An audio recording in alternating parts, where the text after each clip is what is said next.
William Pheloung is a developer behind Keyboard Commander. I'll show you a quick preview. This is the game here.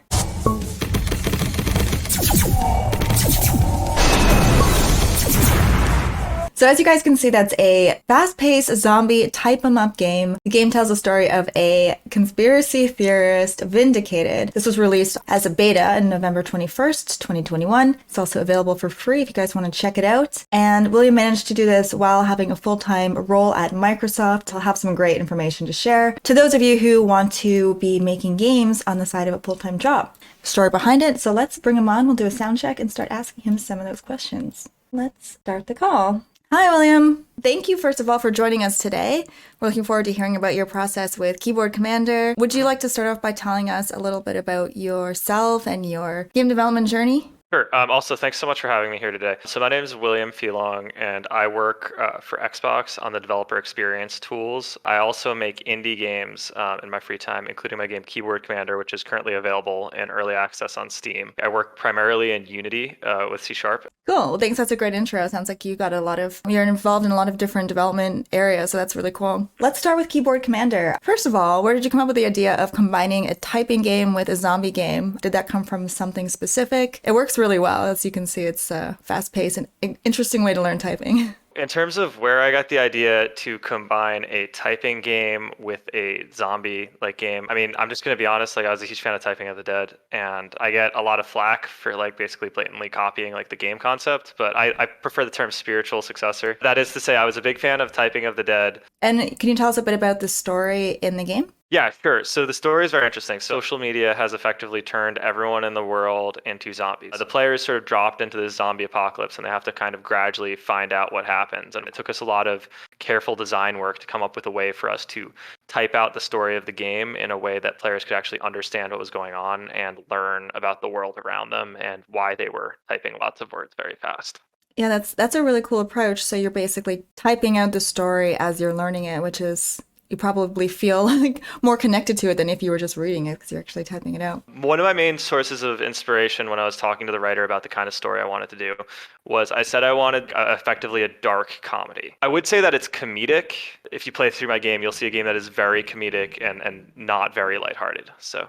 Okay, that's a good explanation. Do you want to share a little bit about how you made it? So in terms of tools and process, so we use Unity and we use GameStack's tools. And I write all the code in Visual Studio using the code editor there. And I'm actually very impressed with the new tools that just came out for Visual Studio 20 for the new Git tools. With the art, we actually mostly use asset kits and then we use shaders on top of that because we don't actually have a full-time artist on the project. So then in terms of other tools that we use, we're using a lot of the Unity cloud tools for build and test running. So this project's so old, when I started in 2015, I think we actually still had JavaScript code in there too. I couldn't imagine having the language you're using to make a game no longer supported by the engine. That must have been very annoying, but... I mean, on that note, Visual Studio's code coverage tools are extremely helpful for managing a lot of the cruft and helping you know what to refactor out, what duplicate code to attack and remove. They have great tools for that, so that's been really helpful. You mentioned we. Can you talk about how the team is, how it was when you started, and kind of how it's changed over time? The biggest struggle with a hobbyist game where no one's getting paid and you're not trying to make money is getting the right people who actually want to do it and actually want to work for free just for the sake of making an educational piece of software. Decided that the way I was going to onboard new people is I was just going to give them a really hard task right off the bat. If they completed it, then I would give them more work to do. And that was a really hard lesson for me because it honestly feels like a mean thing to do. But I had spent a lot of time basically training these people who would drop off. And so I kind of stopped doing that. How do you manage doing the actual hands-on work and doing the people management, the hiring, the working communication? How do you manage that part? I think it's interesting that you say hiring on a volunteer project. I almost feel more like conscripting is a better word. But honestly, I try to offload as much of managing other people to my PM as I can. Back when we were doing serious rework on the game engine and the game input systems, I spent a lot of time in code review, and I spent a lot of time basically making sure we had a good process for that. And that was a lot of the people management and mentoring that I did. Definitely code standards are a thing to talk about on this project. They've definitely risen over time because, as I said, I started this as a college student. So a lot of the work I had to do over the years just involved fixing up what was effectively like bad code. But as soon as you add like other engineers into the mix, you really have to make sure your code is like understandable, Yeah. commented, modular, and adheres to solid design principles so that other engineers can work with what you're laying down, really reorganize things to the point where we could respond to player feedback. I think that's like a really important thing. Can I talk to that for a little bit or? Absolutely, yeah.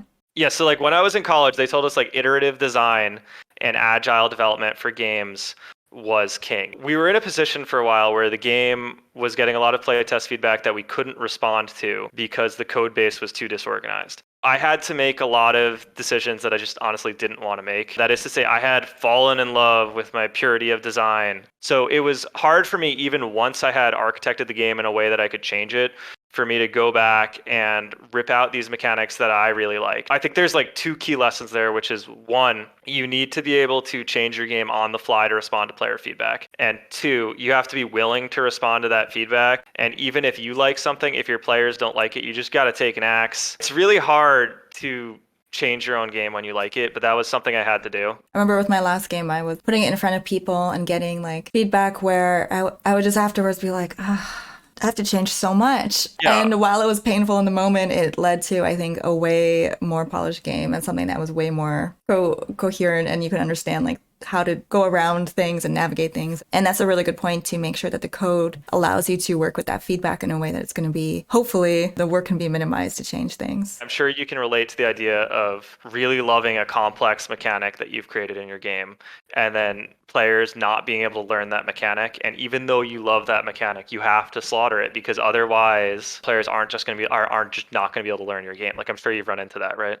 You have to find like the right balance because I let my scope get so big that my project is now a huge project when it wasn't meant to be originally. Well, I mean, that's just like the dilemma, like feature creep. Like developers always want to add new things to their game after it's too late. And I think if you wind up adding things last minute, you will effectively, and if you don't stick to deadlines, you'll effectively never get your project finished. You're a good role model because you show people that you're sticking through and you have a beta out, so you have something to show for it. How do you handle the source repo with Git and Unity? Do you use GitHub, Azure, DevOps, GitLab? What do you use for that? I actually really appreciate that question because lately I've been using Visual Studio's tools for Git. It's really quick, I think a lot quicker than using the command line interface. So I'm a big fan of the UI that comes with Visual Studio for managing. That sounds really cool. I want to check that out now. Now that you describe it, it sounds like it's really valuable. Git is really powerful. I feel like most engineers, myself included, need to be protected from the full complexity of all of Git's tools, except when they absolutely need them. That is to say, there's a lot of very powerful things you can use in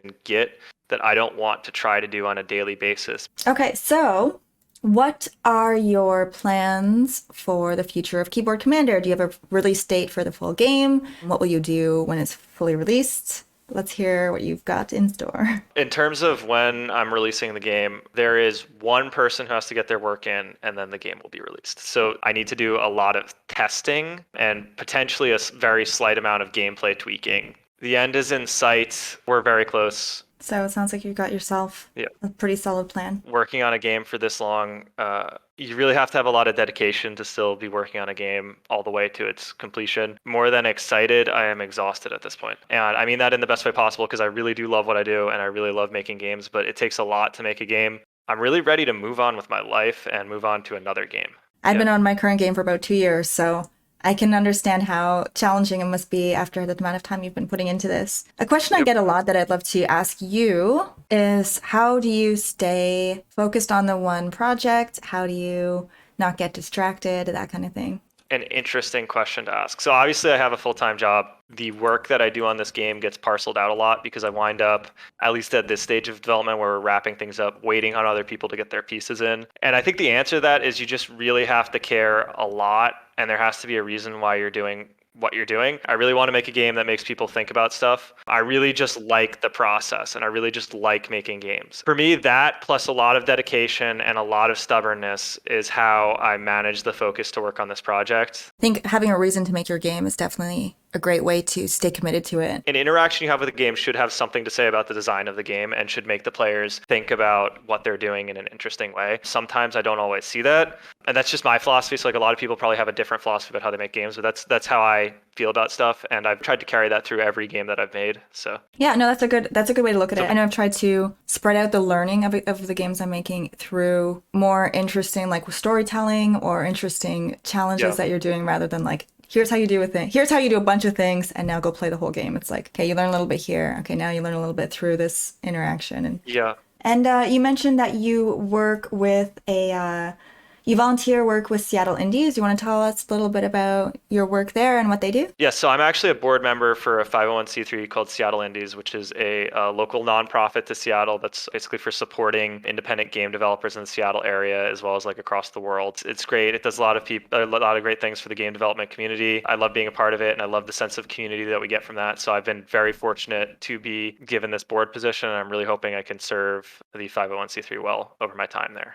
Cool. It sounds like a great initiative, and it's always nice to have more game development networking events, since a lot of us sit at home by ourselves or not working on our games. It's nice to connect with others doing the same thing. I think we better wrap up. Any last tips or advice for people getting into game development? Just like, you got to be willing to make sacrifices, right? Like that's what this is all about. And you got to love it. Game development's about sacrifice and loving it and making sure the sacrifice is worth it. Thank you so much for having me here today. This was a lot of fun. I could talk for literally hours. Well, thank you for joining us. There was a lot of wisdom in some of the things you said, and we'll all be able to take that and continue to learn from it. So thanks for sharing. Thank you so much. Take care.